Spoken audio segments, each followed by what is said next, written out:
Okay, welcome to session 2 of this tutorial in business ethics. In the first session, we had a look at why we have ethics and try to get past some myths and misconceptions about what ethics is all about. Well, today we're going to start the serious business and look at a framework for making ethical choices and analyzing ethical issues. So this has two parts. In the first part, I'm going to show you a condition for making rational choices, and in the second part, I'll show you two additional conditions. Okay, so here's the outline for today. I'll start saying a little bit about rational choice, give some caveats, and then we're going to move into the main material, and I'm going to wrap up with a case study involving someone who's looking for a job. Okay, so to begin with, let me remind you that ethics is about making the right decision. It doesn't judge whether you are a good person. It simply gives us some advice as to how to live in a reasonable way and get along with each other. Okay.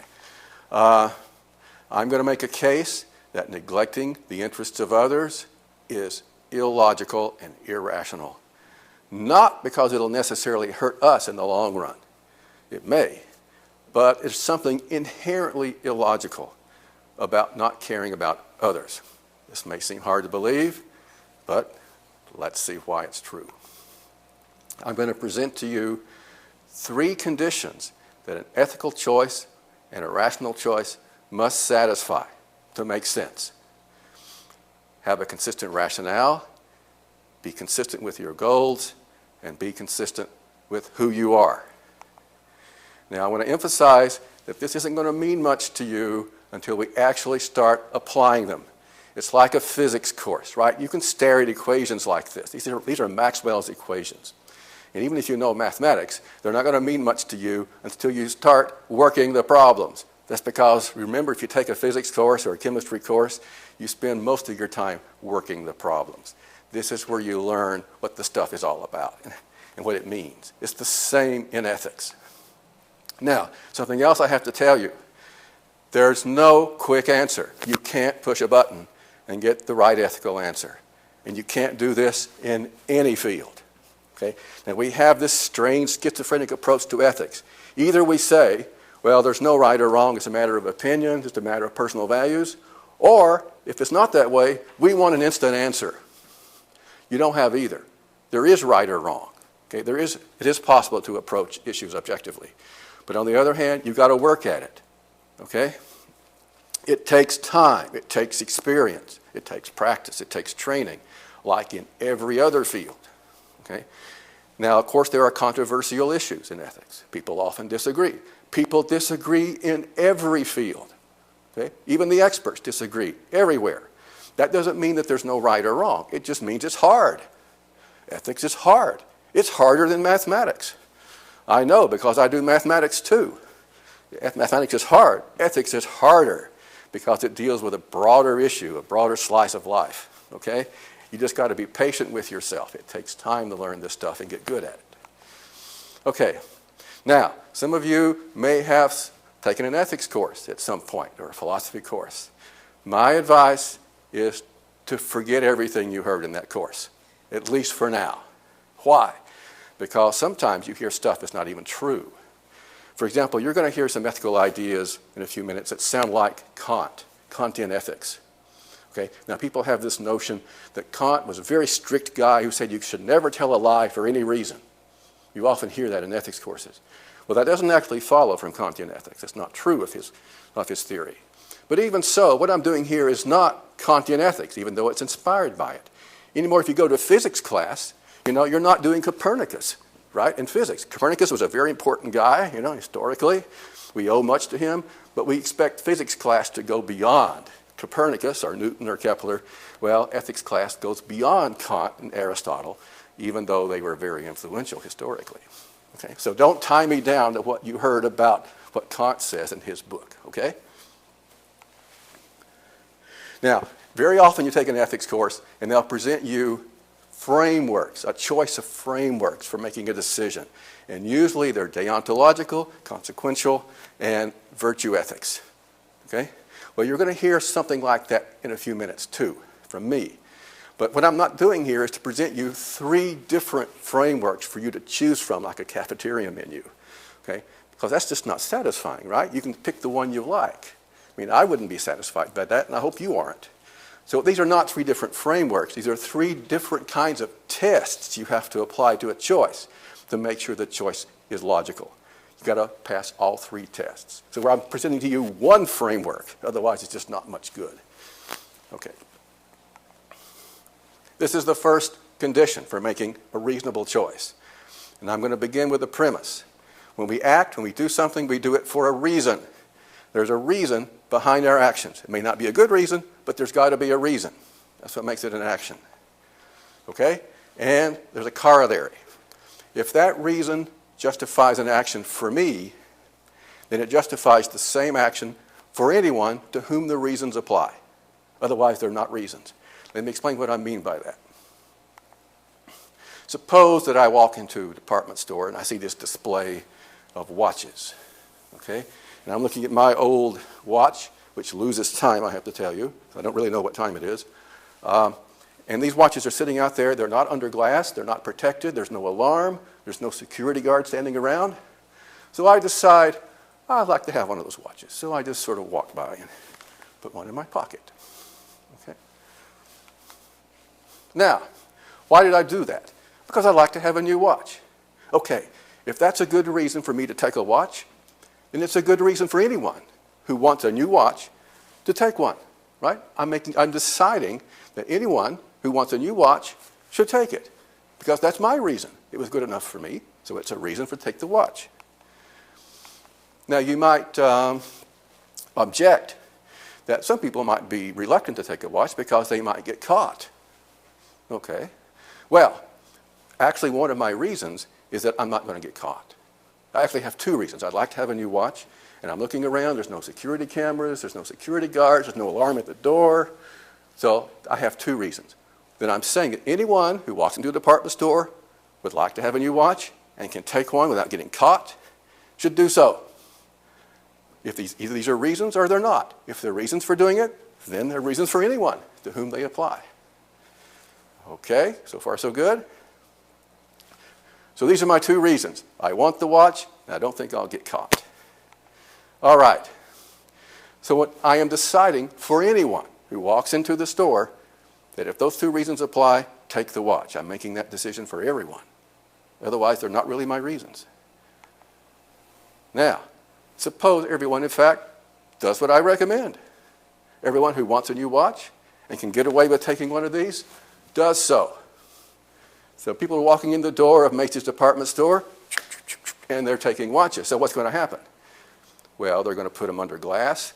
They're going to put an alarm. They're going to have a security camera. And it'll no longer be possible to get away with it. Okay? So in other words, I am actually not deciding that other people should do this. Other people should take a watch when they can get away with it. Because if they do what I recommend, I won't be able to do it myself.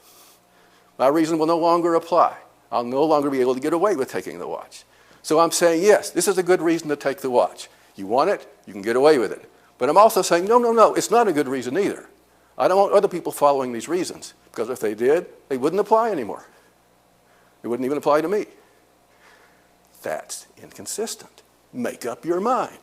Is this a good reason or is it isn't? Is it good reasons for this or is it not? Which is it? Well, it's both. It's both a good reason and it's not a good reason. That's contradictory. Okay? There's something inconsistent there. Now, I'm not actually saying that people will, in fact, come in and steal watches. That's not what I'm saying here. I'm not predicting what people will do. I'm only saying that if they did, I wouldn't be able to do it myself. Okay. So the reasons for my action are inconsistent with the assumption that other people act on the same reasons. This is called the generalization test. The generalization test says that the reasons for an action have to be consistent with the assumption that others who have the same reasons act the same way. And that's not true in the case of stealing the watch. Okay, so that's our first test. Let me go on to distinguish this from 2 slightly different tests. One is I'm not saying that you shouldn't want other people to do the same thing. Now, I wouldn't want other people to come in and steal these watches when they can get away with it, because it would have the same effect. I wouldn't be able to do it myself. But that's not the precise test. The precise test is whether my reasons for doing it are consistent with others acting on the same reasons. Also, this is not the same as the golden rule, right? The golden rule says you shouldn't do to others what you wouldn't want them to do to you, or whatever, or vice versa. This is a much more narrow scope. So, for example, if you're a judge handing down a sentence to a murderer, this is Kant's example, actually, you wouldn't want to be sentenced, to life imprisonment. Nonetheless, this is your job to pass that sentence. So the golden rule just doesn't work. This generalization test is much more comprehensive than that. Okay. Another example. What's wrong with cheating on an exam? Now, I often ask my students this. I've been teaching for many years. I won't say how many. And students almost never can actually articulate what's wrong with cheating on an exam. Well, you might not get away with it. Okay, you might not be qualified for your job. Does that make it wrong? Okay, let's look at the reasons. Why do you cheat on an exam? Well, maybe you can get away with it. Maybe that's one reason. Okay, and secondly, you get a good grade and get that job you want. Okay, get a good job. There's two reasons. You can get away with it, and this good grade will get you a good job. Okay. Now, of course, most of the people in the class may have those same reasons. Most of the people in the class want good grades and a good job. Well, let's suppose they act on those reasons. So everyone cheats, okay? And they all get A+. So everyone in the school is getting A+. And so when the employer looks at the transcript, all the grades from all the applicants are A+, A+, A+. So then what's the grade worth? Nothing. It'll no longer get you the good job because everyone has an A+. Okay? So the cheating only works if other people don't do it. But they have the same reasons to do it that I do, right? Everyone has the same reasons. That's why it's not generalizable. Okay? The reasons for cheating are not consistent with the assumption that everyone who has the same reasons acts the same way. So the cheating fails the generalization test. There's a couple of corollaries of this rule, different ways to put it. One is that you should avoid an action that, if generally adopted, would undermine a practice it presupposes. Okay? So cheating, if it's practiced generally, would undermine the grading system. It would be meaningless now, and so forth. Another is the free rider principle, which is a special case. So you may know, if you've visited cities in Northern Europe like Amsterdam or Copenhagen, that if you get on the bus, they don't check whether you have a ticket. Okay? It works on the honor system. Everyone's expected to buy a ticket and be honest about it. Okay? Well, you can get on the bus without a ticket and probably get away with it. This is called a free rider. So why do you do that? To get a free ride. Right? That's why you do it. Well, suppose everyone who wants a free ride and can get away with it gets on the bus without a ticket. Then what? Well, the bus system would go bankrupt. They wouldn't be able to afford this, and they would start checking the tickets. Okay, so it doesn't generalize. That's why you don't want to do it. That's why it's not ethical. All right. Another way to put this is you should avoid action that, if generally adopted, would defeat the purpose of the action, such as the case of the grading and the cheating and so forth. Okay. Now, you have to be a bit careful about this, about what your reasons are. Let's suppose, for example, that Gertrude Grosvenor walks into the department store. And she says, well, I see those new watches. I'd like to have a new watch. I can get away with stealing it. But there's a third reason I'm doing this. My name is Gertrude Grosvenor. And I happen to be the only person in the U.S. with the name Gertrude Grosvenor. So this generalizes perfectly well. If everyone who wants a new watch can get away with stealing it, and whose name is Gertrude Grosvenor, steals a watch, I'll still be able to do it myself because I'm the only one, right? So doesn't that pass the test? It passes the test, but that's not her reason. Okay, you got to get the reason right. Okay, there's actually two problems with it. It's not her reason, and it's not even a reason. Okay, it's not her reason because suppose she found out just before walking into Macy's, suppose she got a call from her mom, and her mom says, Gertrude, I was just digging around in the attic, and I found the birth certificate, and it turns out your legal name is actually Genevieve. It's not Gertrude. You're really Genevieve Grosvenor. So is Genevieve going to say, darn, I can't steal that watch, my name is not Gertrude? No. She's not going to say that. Her name is not the reason, so it's not really her reason at all. It's got to be your reason, okay?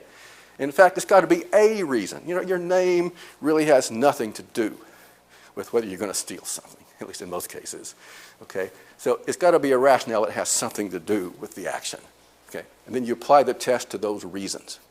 So how do we tell? What are the reasons for an action? They have to be necessary and sufficient for the action.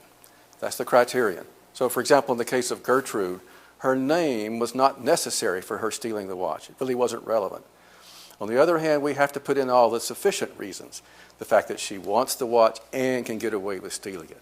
So it's the set of necessary and sufficient conditions under which you would perform the act. Those are the reasons. We call this the scope of the action. The scope of the action is the set of circumstances under which you would perform it. Your reasons. And it's the scope or the set of reasons to which you apply this generalization test I'm talking about. Okay? And that can get a little tricky when we get down to real cases. But nonetheless, you have to do it. Now, let me wrap up with Jennifer. Jennifer is looking for a job. She's been interviewing.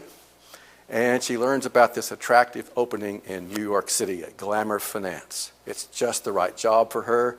She's got all the right skills. The firm is enthusiastic. They want to hire her. Well, unfortunately, shortly after her interview, there's a global credit freeze. And they stop all hiring. So they say, Jennifer, I'm sorry, we just can't offer you the job right now. Well, meanwhile, she receives another offer or two. It's getting late in the semester. Her classmates are bragging about their good jobs. They're saying, Jennifer, where's your job?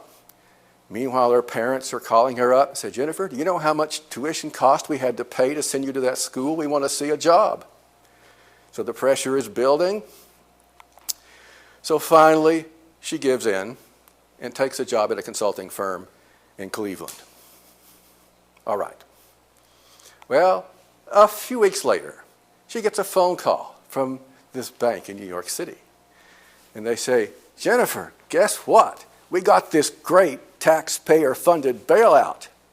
We're hiring now. It's wonderful. So come on up to New York and sign the papers. Jennifer says, let me get back to you on that, okay? So she has a dilemma. She's already signed with one firm. That was weeks ago. They're expecting her to show up for the first day of work. She's got an agreement, a contract. On the other hand, she really wants this job in New York, and her friends are pushing her. They say, Jennifer, don't worry about it. What are they going to do? Just take the job in New York and go ahead with your career. Is that ethical? Well, let's have a look at it. We'll have a look at it. Now, I can tell you that most of my students want this to come out a certain way. You can probably guess what way that is. But not all. If I take a poll of the class, there are people on both sides of the issue. So what I'm going to do is apply the test I just talked about and see how it comes out. Let's just see how it comes out. Okay, we got to look at her reasons. Why does Jennifer want to break her current contract and go to New York? She wants a better job. That's the reason. That's her reason. Okay? Well, let's suppose that everyone, okay, who can get a better job by breaking their current contract did so. Just became universal practice. Whenever you find it convenient to break your employment contract, you just do it. You just blow it off. Now what? Contracts wouldn't be anything, right? People just blow them off whenever they want to. So why should a company promise you a job when they know, as soon as you get, a feeler from someone else, you're going to forget about this company? Why should they bother with you if you're not going to bother with them? There wouldn't be any contracts anymore. If you break contracts whenever you want to, you lose the whole point of having a contract. Well, Jennifer wants a contract from New York City, right? She doesn't want to show up on the first day of work and find out the job's not there. She wants him to promise her a job. And she wants that job to be there when she shows up. However, when the company is ready to start her employment, they want her to be there as well, but she's going to blow that off. So you see the problem. If everyone's going to blow it off, no one would bother with agreements and contracts. They wouldn't mean anything. So it's not generalizable. She wouldn't be able to fulfill her purposes if everyone did the same thing. Okay. If you think about it, the reason we have agreements and contracts is that you keep them when you don't want to keep them. Right? If we only keep agreements when we want to, we don't need agreements. We just do whatever we want. Everything's fine. The reason we have them is that you keep them when you don't want to keep them. Okay. Now, Jennifer might say, and my students say this, well, if you read the contract, there's an escape clause in there. You can give notice about when you're going to leave. There's options to turn down the job for a penalty. Or maybe there's some kind of employment at will language in the contract. Maybe the contract doesn't really actually promise employment. It only promises a salary if you are employed. So maybe you can slip out of this legally. Maybe it's okay. All right, does that work? Is that good? The problem is this is more than just a legal contract. It's a job market. There's a job market going on here. Okay? A job market is a thing, it's a practice in which people say, okay, I'm going to offer you a job, and they mean it. And other people say, I'm going to take that job rather than this one, and you mean it. Now suppose you didn't mean it. Suppose you could change your mind any time after you've signed. Then you wouldn't have a job market anymore. It's like having an auction. Suppose you go to an auction, okay, and I take some bids, okay, and I take the last bid and I say going once, going twice, sold. And someone out there says, hey, wait a minute, I'd like to bid too. Okay, I'll take one more bid, just one more, sold. Well, I go home that night, I get a call. I was at that auction today and I'd like to bid too. Okay, I'll take one more. So the auction's not going to work, right? Because you never know when you've bought the merchandise. The auction's never over. At some point, when you say, I'm buying it, you got to mean it. And if you say, I'm selling it to you, you got to mean it, or the auction will break down. It's the same way in a job market. At some point, when you say, I'm hiring you, or I'm working for you, you got to mean it, or the whole thing will break down. You won't have a job market anymore. And Jennifer will show up on the first day of work in New York City, and they'll say, Jennifer, I hope you read your contract. It says in there, XYZ, we don't have a job for you. Jennifer says, no, wait a minute. You told me I had a job. I got an apartment rented. I've moved my husband here. And you're telling me the job's not here? Jennifer, just read the contract. Okay, there's something wrong there. And what's wrong is that if everyone does this, the whole practice breaks down. It no longer means anything to have a job market. That's the problem. Now, how long did she promise to work for them? Okay. The rest of her life? No, of course not. But longer than 0, right? Longer than 2 days. She promised to work for them for the time being, just as they promised to employ her for the time being. And if she goes to work and they say after 2 days, Jennifer, we don't like you, we're going to hire someone else. Now, if she's not doing the job, that's fine. But if she's doing the job and they simply change her mind after 2 days, there's something wrong there, okay? So she's promised to work for them at least for a while. And a while is longer than 2 days. It may be vague, nonetheless there is a promise there. All right. Now suppose that she goes to Cleveland and talks to them about this. And they say in Cleveland, Jennifer, we understand you want this job in New York City, and as it happens, we found another candidate for our position that would actually work out better for us than you would, so let's just call the whole thing off. And Jennifer says, great, let's do it. Is that okay? Does that generalize? Sure. Think about it. Suppose you have a contract and you decide by mutual agreement to abrogate the contract, to annul it. Is that general? Suppose everyone does this. Whenever they have a mutual agreement, okay, to get rid of a contract, people do so. Would that undermine the practice of agreements and contracts? Of course not. We already do that already, and it works fine. So if there's mutual agreement, fine, go to New York, have fun. But it has to be mutual agreement, right? Cleveland really has to be willing to let her go. If they simply say, well, Jennifer, we see we're going to lose you anyway, so go ahead, that's not mutual agreement. Okay. All right, so that's how it goes. Now there's one final consideration. Suppose, Jennifer, for reasons, if I'm working in Cleveland, that job is just not right for me. I'm not going to be motivated. The customers aren't going to be satisfied. But if I'm in New York City, I'm just perfect. I'm going to make the company successful. I'm going to please the customers. So people are going to be a lot better off, including me, if I take the job I want. Doesn't that count for something? And doesn't that matter in ethics? Don't you ethics guys think about that? Yeah, we do. It's called utilitarianism. And we'll talk about that in the next session, which is part 2 of rational choice. See you then.